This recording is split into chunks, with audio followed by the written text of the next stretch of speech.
Hello and welcome to the What Is Now podcast. What you will see now is a discussion between my dear friend Charles Freligh and myself, Saqib Rizvi. We do discussions on these topic based on our own reflection in the moment, our own intuition, whatever comes up. So, what you will not see in this video is that initially we did a 2 minute silent reflection on this topic that we are going to discuss today. And then we started with the discussion. So now what you will see is the discussion. And if you like such topics, if you like topics related to spirituality, meditation, consciousness, healing, then we will be posting some more videos on these topics. Do subscribe us, and I hope you enjoy this discussion. So it was the feeling that I think as I contemplated on time, the feeling was that this, although as we are also defining it, that or we are kind of deciding that we are going to be here for 2 minutes. So this idea that we'll be in silence for 2 minutes is also creating a certain stress, which is that why only 2 minutes, or or maybe I need to be quickly go into silence, Mm, or I need to just be like get as much out of this silence as I can. huh. And it's There's like a like, certain time pressure. yeah, like the body is feeling a bit constricted where uh, I'm time bound. And I think that brings me to the greater idea of the time. I think we were discussing it some time back when when I told you about writing something around like time feeling like a prison, where I had this experience uh, where I felt that this body and this life of mine is like a prisoner which is in the grip of time. And because of that there is stress. Because of that there is this idea that I have to quickly achieve something or run around, or as if life is running out. Mm, but there is a part of me which is like not at all concerned. Like it doesn't give a shit about time. yeah. That like it's telling me, what the fuck, bro, just chill, like just relax. And Hmm. why do you what are you worrying about? And it's as if these are these two personalities. One is concerned, the other one is like just do nothing. The Hmm. title of your book, the Uh-huh. way to do nothing. Just do nothing, and like just relax, just be. There is no time, which kind of literally tells me that there is no time. And as if that I'm that it tells me that we are eternal. Like you are unnecessarily worrying about time. There is no Hmm. time.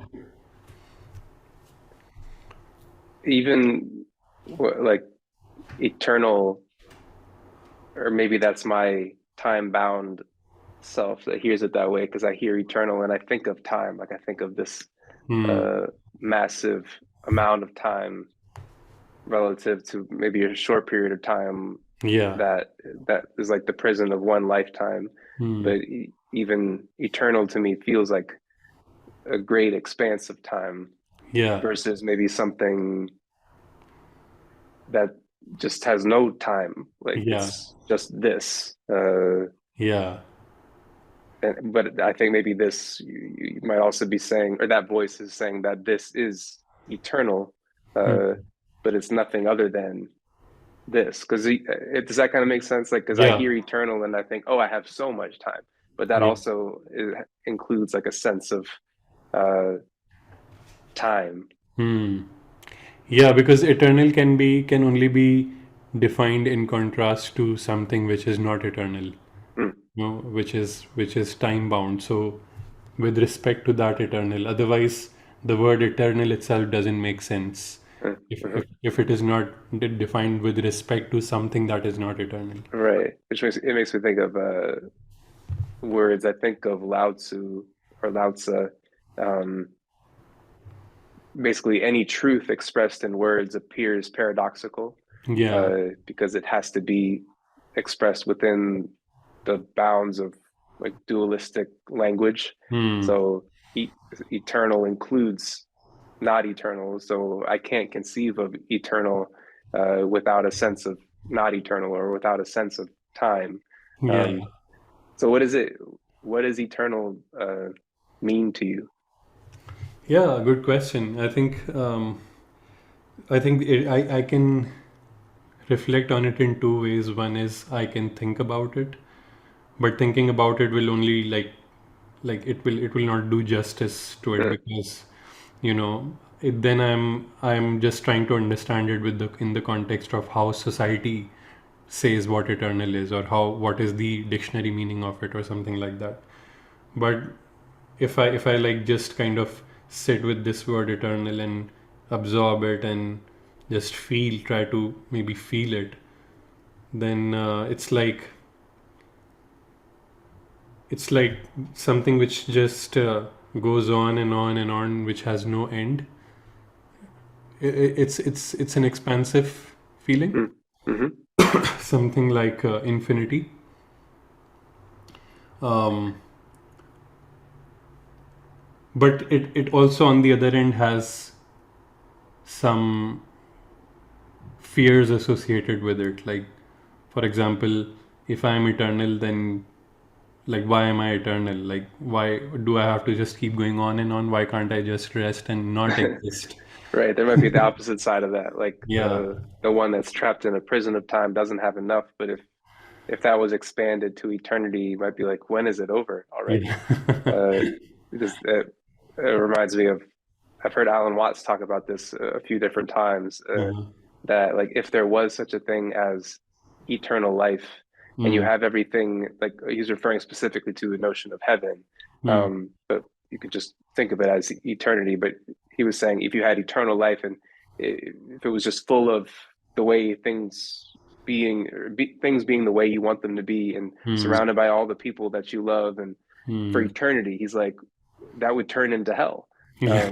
Because it would just be like, after probably not too long of a period of time, it's like, when's this going to be over with? Yeah. There's just nothing to contrast it with, which is maybe what makes life exciting or interesting. Mm, Um, or maybe the fact that it is finite, although who knows what that really means, that mm. gives it life and vitality. Yeah. But if there was this life in which I knew I was never going to end, it might be like a sort of hell, which it Yeah. makes a lot of sense to me when I think about it that way. Yeah. Yeah, that's interesting. How would you feel? How would you feel if let's say, what would your experience be if, let's say, human life was eternal? Let's say you are Like not, in this iteration, yeah, like you will not age, you will stay, the way you are. Um, and yeah, like, maybe you can even choose how you want to be as a human. mm, Like, hmm, maybe you want to be a child or stay young, whatever, however you want it to be. yeah, But it is human life, and it is going to be eternal. And what how would that feel to you? if it's like my initial reaction is I wouldn't want that, Hmm. or that there's so it. I'll see if I can try to explain this. Maybe I've explained this or said this before, but have I told you about my scary psychedelic experience? No. uh, I had this one uh, experience with psilocybin Hmm. that was like most terrifying experience of my life. Now, in upon reflection, I'm very appreciative for it. It was a very powerful and profound experience, but Hmm. in the midst of it, it was like dread and just terror, Yeah. and just like I wish I didn't, I wasn't having this experience kind of thing. Hmm. But it felt like it was sort of like a roller coaster. Like I got approached this peak of just like I feel like I totally, without any need for words, understand everything. I'm a part of everything. I Hmm. totally understand what God is, and I am just part of God, and it makes total sense. Hmm. Um, but it transitioned into something where that was no longer fun or enjoyable because uh, I moved into a space of like the loss of, so if I am just part of God and part of everything, that means this loss. I really can't be that, because like Mm, I implies a separateness of me that has my mm, story and sort of has time mm, included. Like, and mm, but for me to really be that thing that felt really liberating, mm, it was like shifted into the loss of me, and I mm, felt like I moved into something that was like behind this like little iteration or manifestation of Charles, like into something that was eternal, I guess, mm, and like was I felt this was the way that it popped up to me in my mind at the time. I was like, if I close my eyes or if I open my eyes, I'm still in this place. If I'm awake or if I fall asleep, I'm still in this place. Like if I'm alive or if I die, I'm still in this place forever. mm, And it's like it felt.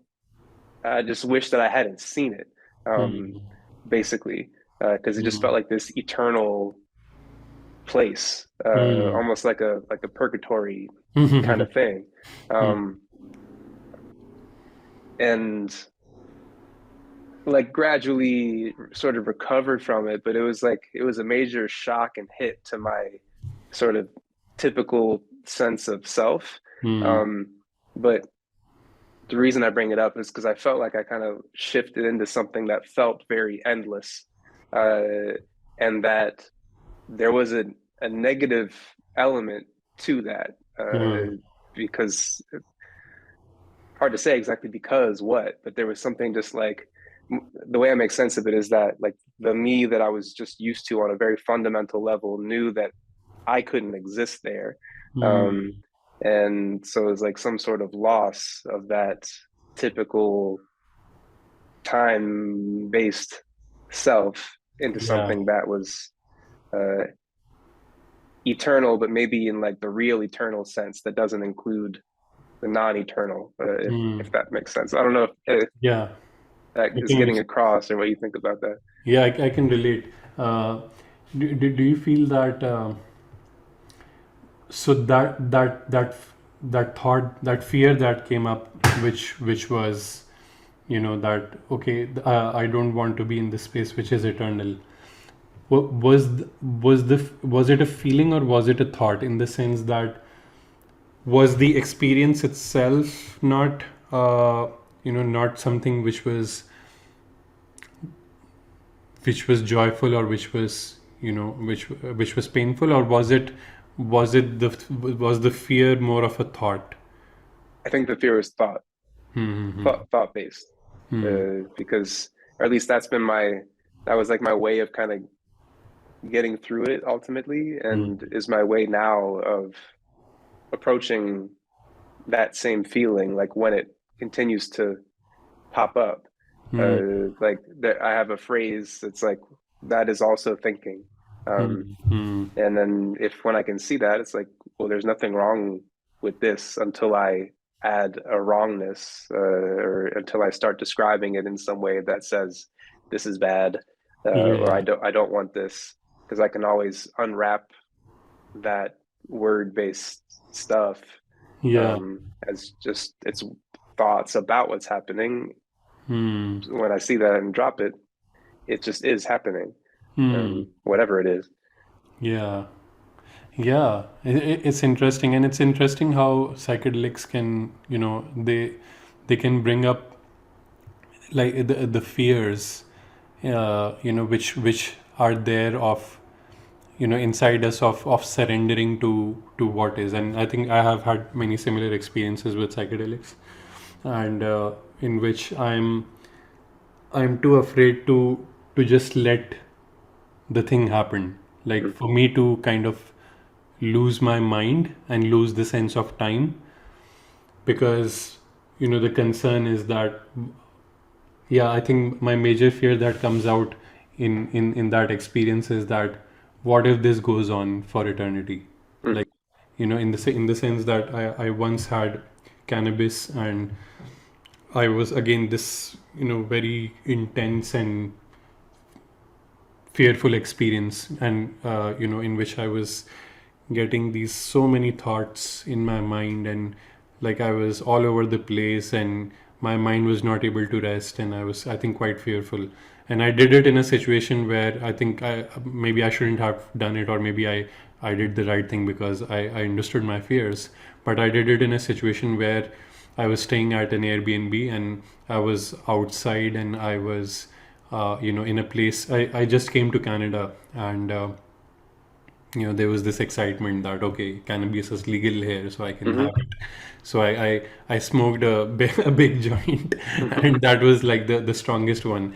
And it th- I was outside my Airbnb. I didn't even know the way back to the Airbnb, and I just had that, and I totally lost my Yeah. mind. Huh.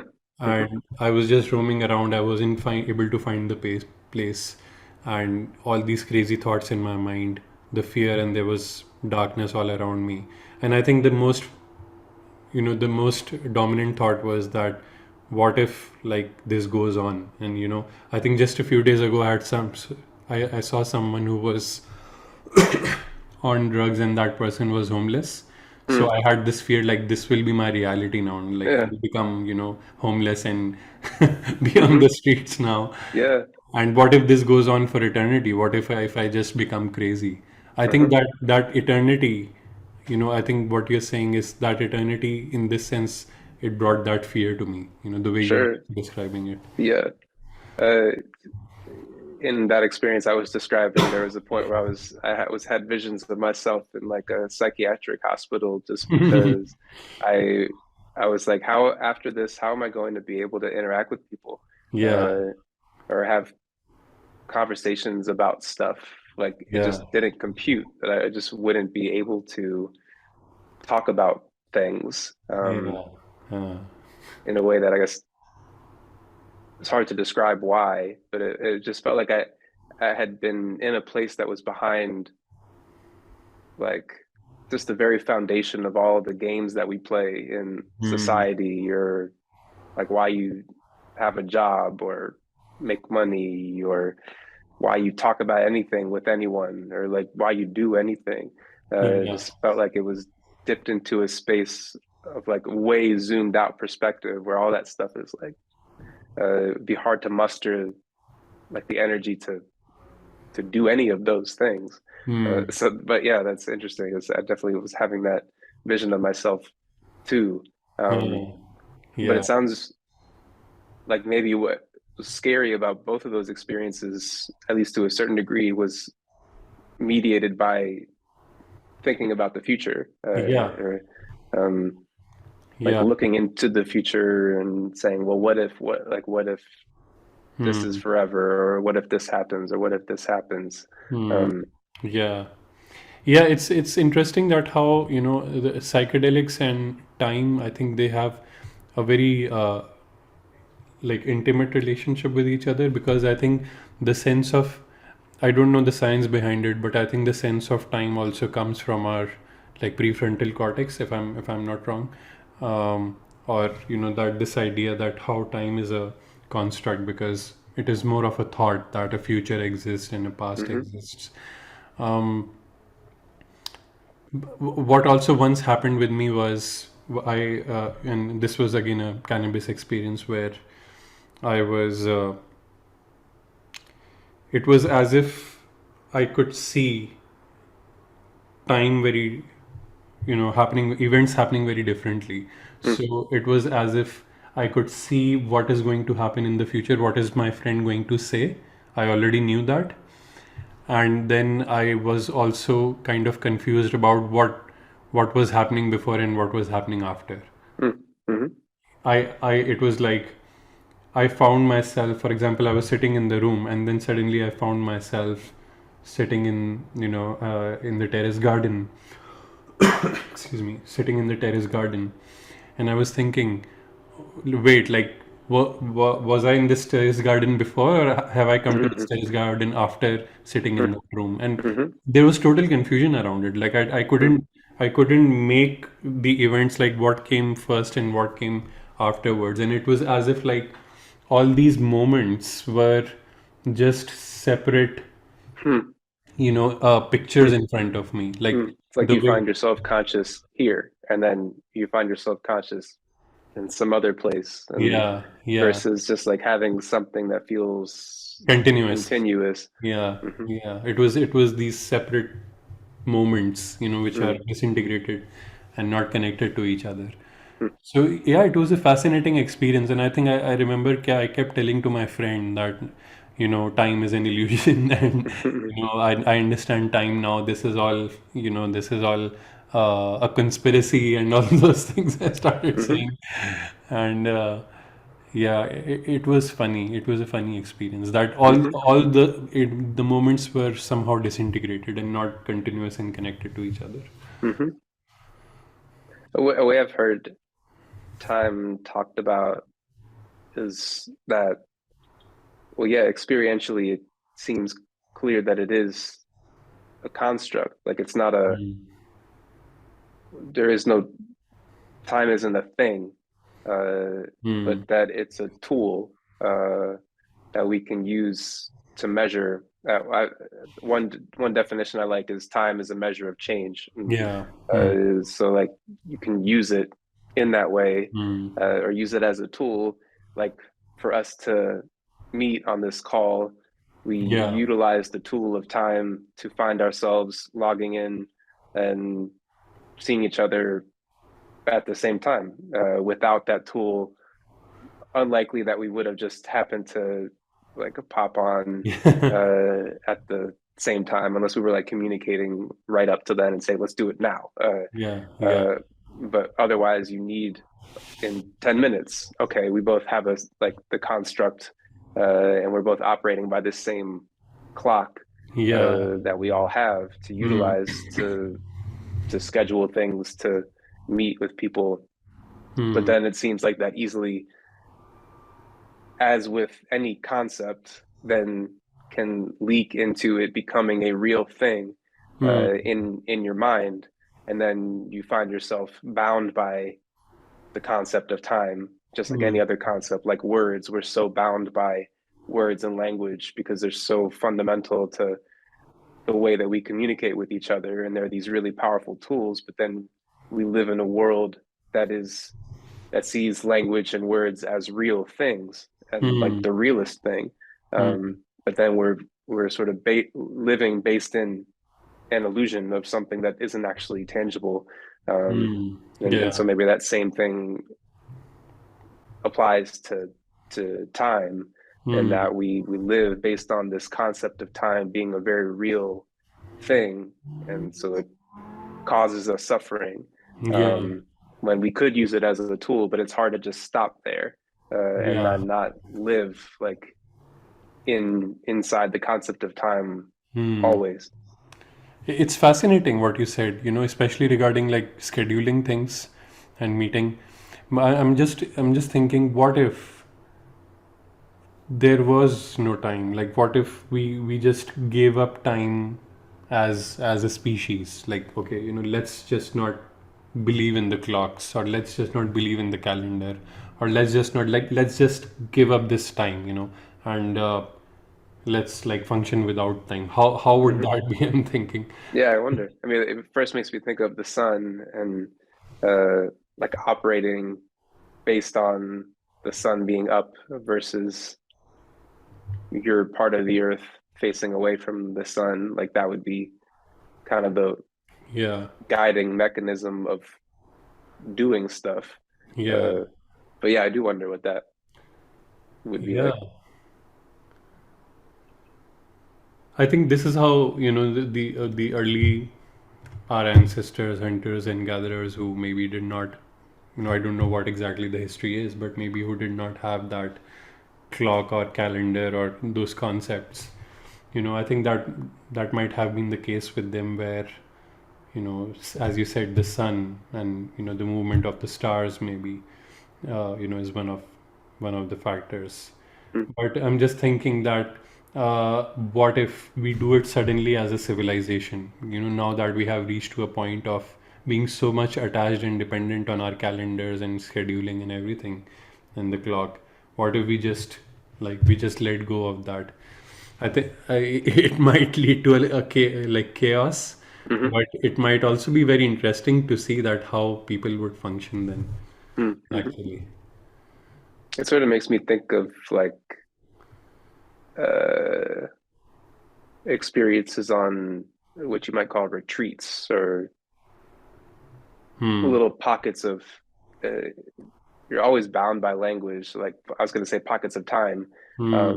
or like little spaces in which you go, and so they sort of feel like they're outside of typical time. Yeah. Um, like going to this Zen monastery that I've gone to, it just feels like the days there are so spacious Hmm. uh, relative to a day in which maybe it's full of meetings or work or just like the typical stuff in my daily life. Hmm.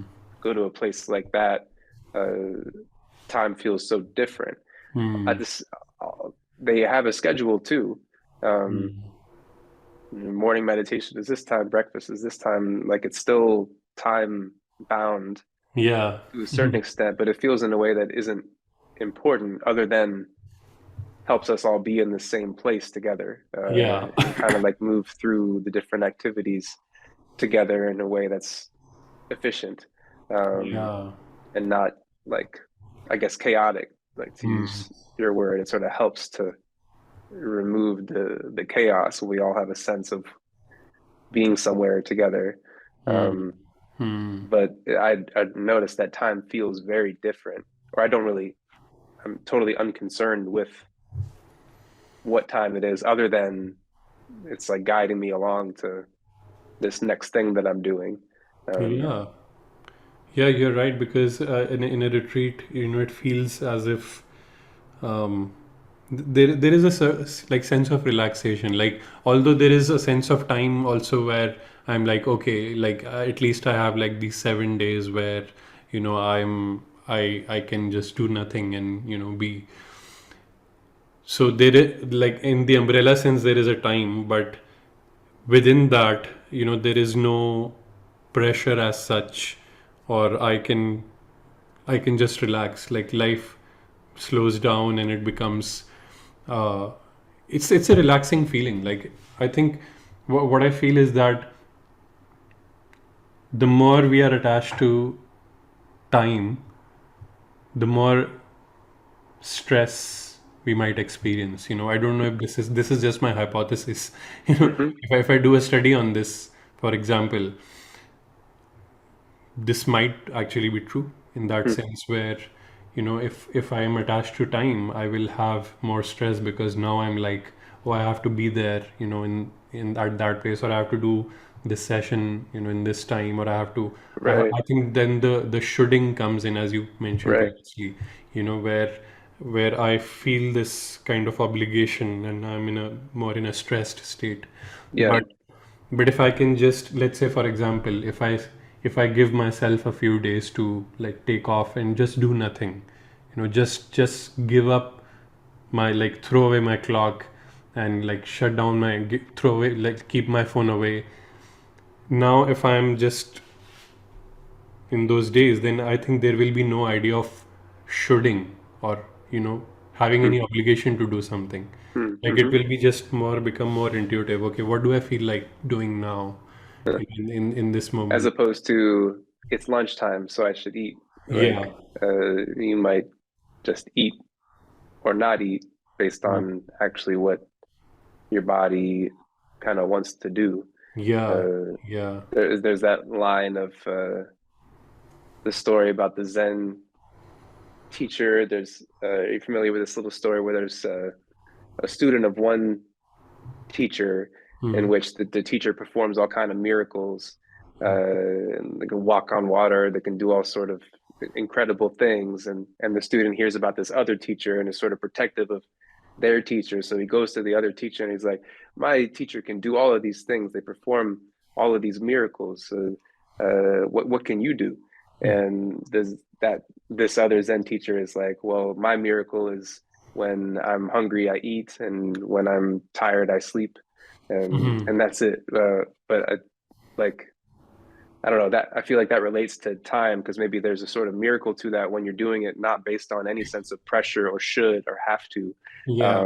but it's just like it's a natural happening through you in a way that is sort of miraculous because it's like the genius of the body and the universe just kind of happening, and I don't Hmm. make it happen.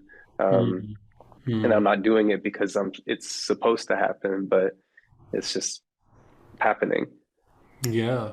Is that also what's your book about? Because I cannot help but, think about the title of your book, The Will to Do Uh-huh. Nothing. Like, in the sense that, does it have that the concept of time integrated with it? Yes, very much so. Well, there's Mm. like a basic distinction in the book between, I think we've talked about it in these terms before, your here and now self and Hmm. your then and there self. Hmm. And the here and now self is there is no time uh, Hmm. through that lens. And my here and now self feels no pressure or no should based on the past or no looking into the future like that causes me a sense of tightness or constriction or pressure, Hmm. or reduces my ability to really be present with whatever's happening right now.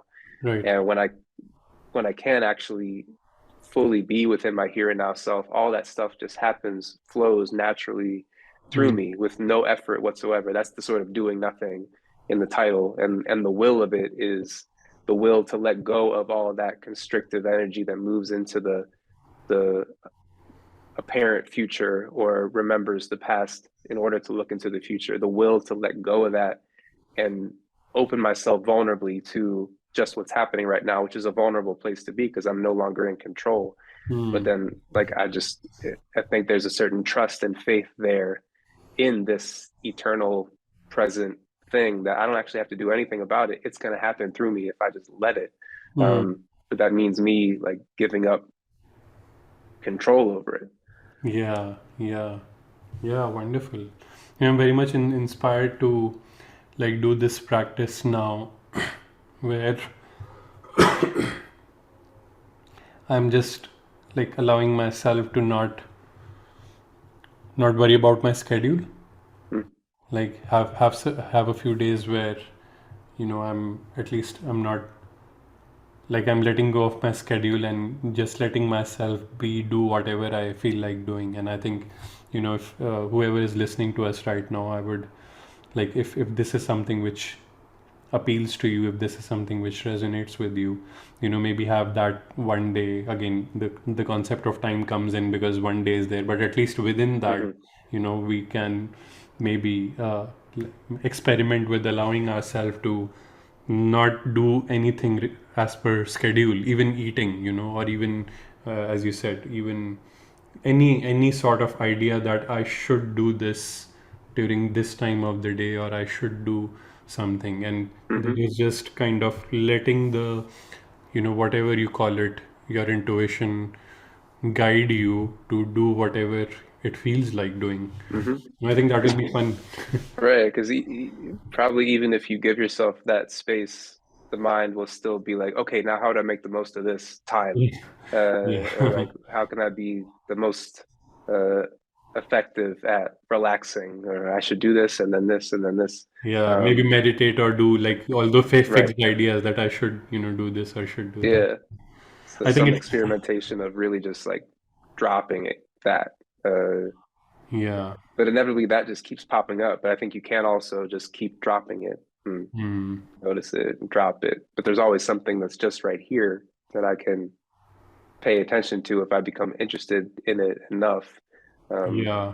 and then Yeah. just like trust that that will lead me into the next thing. Hmm. Hmm. Yeah, and and it might turn out that we might not do a lot of things which might seem to be like very healthy, in the Mm, sense that, for example, if I just allow, I'm just thinking right now, if I just give myself that free time, I think most probably I'll pick up my, like, video game and start playing video games.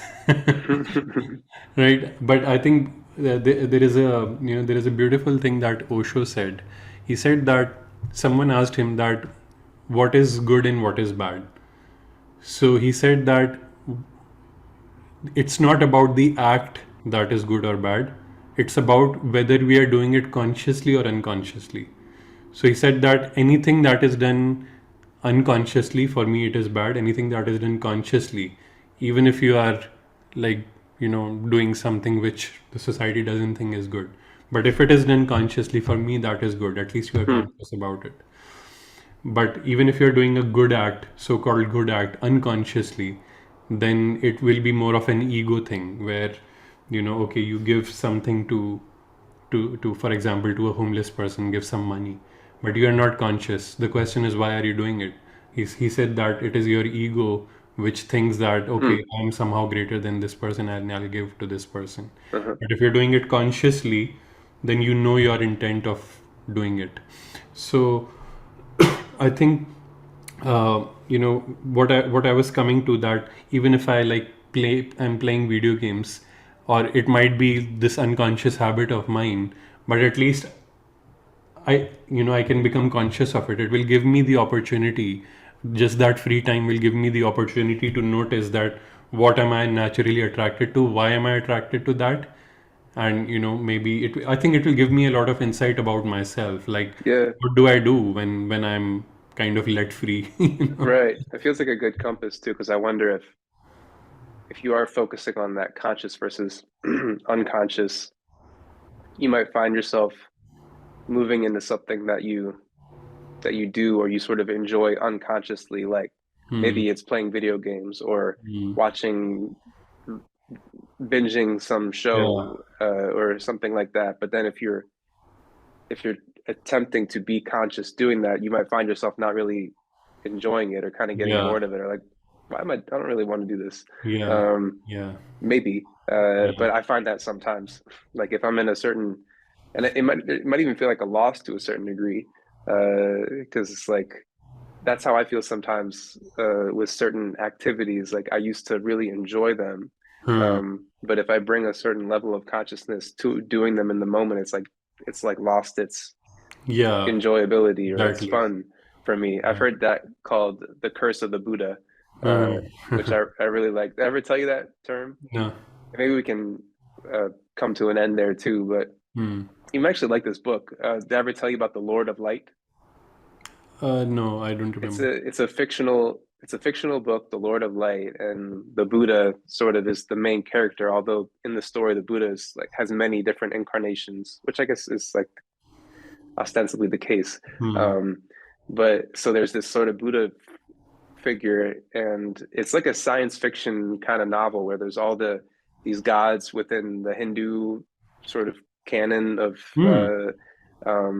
the pantheon of Hmm. gods, and like some are kind of good characters, some are these like apparently evil characters, but they have different battles and stuff like that. Hmm. Uh, and there's all this like super futuristic technology stuff that's taking place, but at a certain point, this current manifestation of the Buddha figure is infected by a demon, Hmm. and the demon takes over the Buddha's body.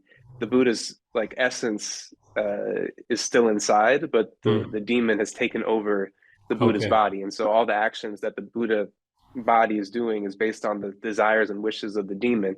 So they're Okay. just like engaging in all these sense pleasures, immediate gratification. That's all the demon cares about, is just like constant immediate gratification of Hmm. the senses. But the over time, with the Buddha remaining in there, and Hmm. throughout the story, you hear them having a sort of inner dialogue, and the demon's like, basically talking shit to the Buddha. I have control now, but the Buddha seems pretty calm about it. Hmm. But over time, there's one day that the demon is like, "What's happened to me? Like I don't enjoy this anymore, and I Hmm. hate this. Hmm. Like, what did you do to me?" And Hmm. and the Buddha says something like, "It's the curse of the Buddha," which to me is like bringing a certain state of mind to what you're doing. You have no choice but to see it like for what Yeah. it is, and Yeah. that That's it's totally actually correct. uh, unhealthy or unnatural Hmm. or inorganic or like you see the ultimate, I guess, karma kind of what it is that you're doing in the very act of doing it, and so then it loses any sort of appeal. Yeah. But I really love that as like a way of describing that process or what can happen, like the curse of the Buddha, because there is a kind of loss to that in which Yeah. that stuff is very enjoyable. It's very like uh, gratifying. But then if I am doing it consciously, I might like lose that Yeah. enjoyment. Yeah. Absolutely. And I think this very interesting. What is the name of this book? The Lord of Light. The Lord of Light. I'll check it out. Seems to Yeah. be very interesting. Uh-huh. I think this is also, I think this is the case for every one of us, kind of that, that unconscious mind. Like, I don't want to label it as such, but because it's Hmm. important, but like kind of that demon where, which is, which is, which has all those fears, which has, everything, which can kind of take us down and, also make us suffer. But there is this kind of this essence inside us, or inside is again just a label. Yeah. It's not like inside or outside as such, but like there is something which is, which is conscious, and which it's like a kind of a battle between this demon and this, this consciousness Hmm. inside us. Hmm. And I think whatever prevails, that's the situation of our life. Like if the demon prevails, then we are in like suffering fear. But if Hmm. that essence or consciousness prevails, then it is, yeah, more of a like a peaceful, joyful life. Interesting. Well, so just maybe as a last question, then to end this, would you say, what do you feel? Would you say that unconsciousness is related to time, whereas consciousness is timeless? It's a good question. It made me immediately think of like self-consciousness, Uh-huh. which and maybe that might be synonymous with unconsciousness, maybe in the way that we're talking about it. Mm-hmm. Because I think of a certain, like I'm still conscious, but when I'm thinking about me and my story and like the stuff of the future, the The past that thing in the relates to thinking my mind. story, the Mm-hmm. thinking mind, um, that that feels like I'm bound to time. But when Yeah. I'm in a consciousness that isn't thinking about me Hmm. at all, but is just taking in, is just perceiving, and like is outside of the bounds of my story, like whatsoever, but is Hmm.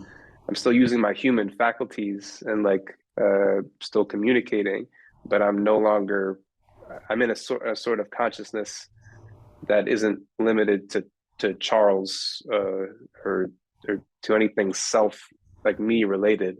Yeah. That feels like time doesn't mean anything. It doesn't make any sense.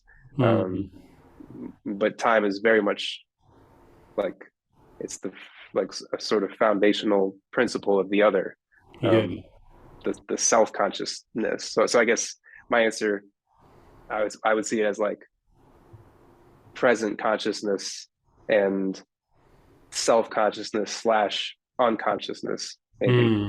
Yeah. Yeah. Interesting. Because what makes me think of that is that because anyhow when we are conscious, then then there is no time, because like we are in the now, and like it's the present. And as soon as there is this thought arising, or I'm engaging with the thought, then the concept of time comes in, where I'm thinking, okay, there is something will happen in the past or the future, because I think past and future can only come into existence with a thought. Without a thought it cannot, when Mm-hmm. there is total presence. So yeah, I think that's a good takeaway for me. Or to think about that, how the thinking mind creates time, the notion of time, whereas if there is pure presence, then time does not exist then. Mm-hmm. I think when I move outside of that like time-based thinking,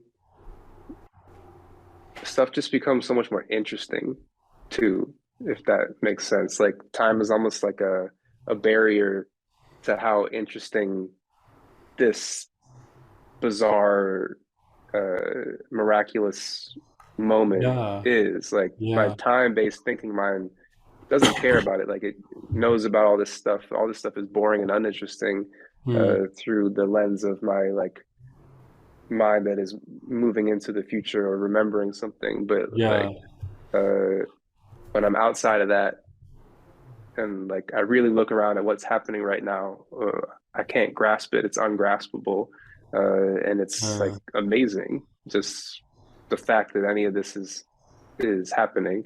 Um, hmm.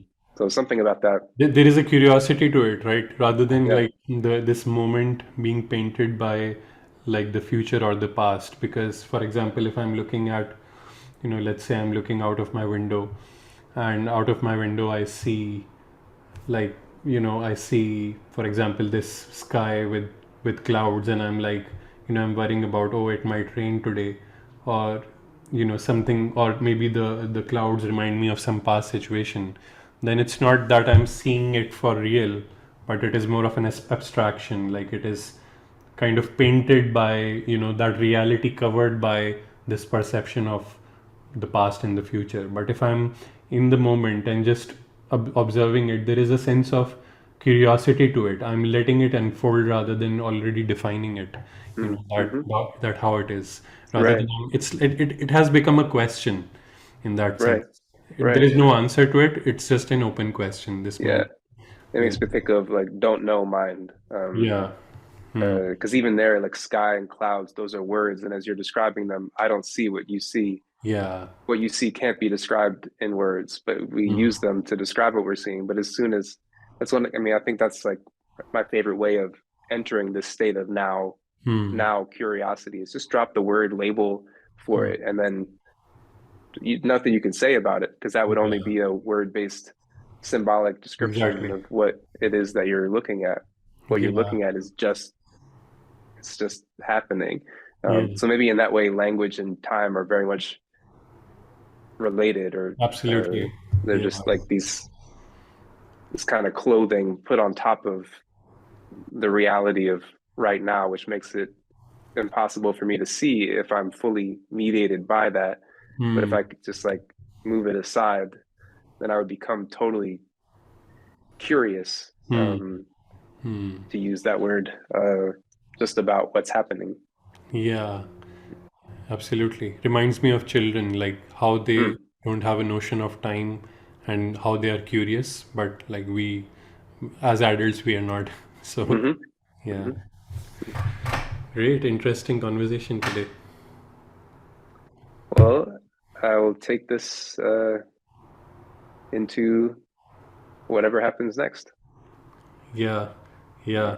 Absolutely. I'm thinking of now, uh, again, thinking is language is a tricky thing, but like kind of allowing myself to like clear my calendar for a few days. Mm. I'm Sounds inspired good. by that. Yeah. I'll talk to you again. Okay. See you. Bye.